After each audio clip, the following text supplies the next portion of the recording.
everyone, and thank you for watching Witches of the Moon. I am your sub-host today. I am subbing for Natalie this week, and this week we are talking about gemstones and crystals. I apologize for it being late. I actually have been super busy, and I'm recording it here at work today, so it's going to be a pretty simple, quick video from me and how I use crystals in my practice. One thing I love to do is to wear crystal bracelets. I usually have a different one on each day, or depending on how I feel. I knew today I have sodalite and aventurine on. Aventurine is a good healing stone. Excuse me, in the past couple of days, excuse me again, I'm sorry. The past couple of days have been kind of hectic for me, and the energies around where I live have been really hectic. If you guys saw the news, we had that shooting here in Charleston. It's kind of bad. And the other one I have is sodalite, so I don't let the negative energies affect me and how I talk. I deal with a customer service-based business, and so I have to be wary of how I come across to customers. I don't want to seem rude even though the energies are hectic. So those are the two that I have on my wrist. I also carry a rose quartz and a hematite to help me ground and stay centered. Rose quartz is one of my favorite stones. Hematite's a really good stone for me for grounding. Some of the other stones that I love to work with, clear quartz, for basically anything. Clear quartz can program for anything.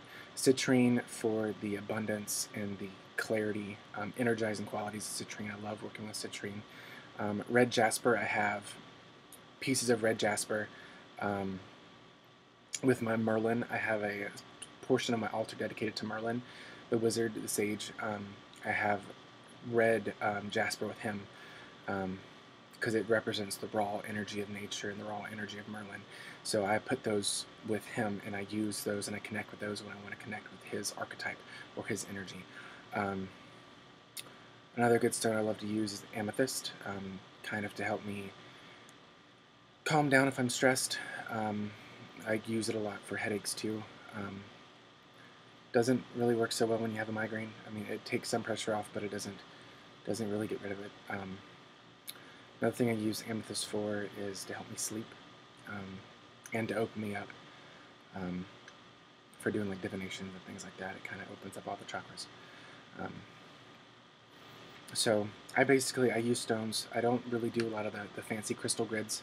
I don't make these huge crystal grids. If I do anything like that, I would like put crystals around a candle that I'm working a spell just to energize it, but I don't go out and have like my whole altar being nothing but crystals. I personally, that's not something I do, but I know tons of witches and tons of people who do them, and they're beautiful. It's just I'm not drawn to it, you know. I do love collecting and learning about different crystals. It's not my forte. I have a friend who does her own jewelry work, and she can identify a stone with no book, help of a book. She's studied for years, and that's who I turn to. So I do have, a friend that can help me with the gemstones and the properties and things like that. But I do have a book at the house, or I have on my computer. It's actually Scott Cunningham's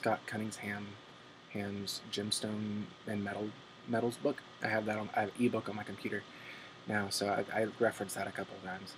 I just got it recently, so I've just started reading it. It's a pretty good book. I recommend that one. And what Rhiannon said Tuesday. I didn't watch yesterday's video, but I watched Monday and Tuesdays.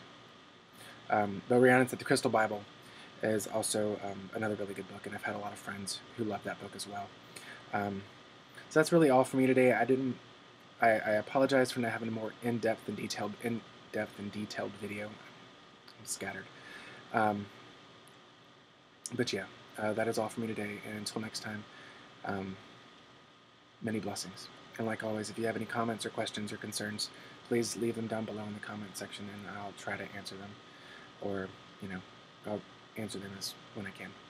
Many blessings, guys, and blessed be.